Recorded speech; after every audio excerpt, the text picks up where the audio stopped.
Kalunos-lunos ang dinanas ng mga Pilipino at Amerikanong sundalong dumana sa tinatawag na Death March. Balikan natin ang tinahak nilang landas sa report na ito. 2 araw nang tumatakbo si Ronnie Pelarca at ang kanyang grupo mula Mariveles, Bataan hanggang Capas, Tarlac bilang paggunita sa Bataan Death March. Mangiyak-ngiyak na si Ronnie nang makarating siya ng Capas. Ang pagpupugay namin sa mga veterano. Para saan, hindi ko parang naluluha po ako pag-isipin ko yan. Dahil po, talagang yung nila, parang kundi dahil sa kanila, walang kalayaan po yung natin.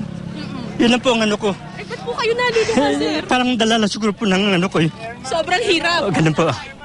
Saka malapit 1 kilometer na lang po. Tapos pagdating namin, wow, parang biglang nawala lahat po dahil nakarating kami sa ganung haba po ng Binalikan ng kanilang grupo ang mahigit 100 kilometrong nilakad ng 70,000 Pilipino at Amerikanong prisoners of war noong World War II o mas kilala bilang Death March. Marami ang namatay sa daan sa sobrang pagod, uhaw, gutom at pagmamalupit ng sundalong Hapon noon. Pero ang di gaanong alam ng marami, ang aktwal na paglalakad sa Death March hanggang Pampanga lamang. Sa lumang estasyon ng tren sa San Fernando, Pampanga, bakas pa ang malagim na alaala ng Death March. Dito sa San Fernando train station, tumigil ang marcha at pilit na isinakay sa mga masisikip na bagon ng tren ang mga bihag na sundalo. Hindi pa pala tapos ang kanilang kalbaryo. 5 minuto pa lang ako sa loob ng boxcar na ito pero grabe na yung tagaktak ng pawis ko dahil sobrang init, parang pugon dito sa loob ng bagon na ito. Tapos isipin nyo lang yung World War II veterans natin, nakasarado to both doors. Gawa ito sa yero. Tapos, wala silang any source of air dito sa loob ng bagon na ito. Maliban na lang dun sa mga maliliit na butas dito sa mga dingding. 6 by 8 feet ang laki nitong bagon na ito. At 100 to 150 prisoners of war ang pinagsiksikan dito.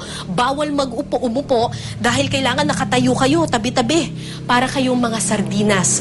Walang pagkain, walang tubig, malapugon ang init, marami ang namatay sa loob ng mga bagong ito na binansagan nilang mga death trains. Sa mga isinulat na testimonial ng Death March survivors, inilarawan nila ang siksikan at malapugong init sa loob ng tren at kung paano unti-unting namatay ang marami sa kanila.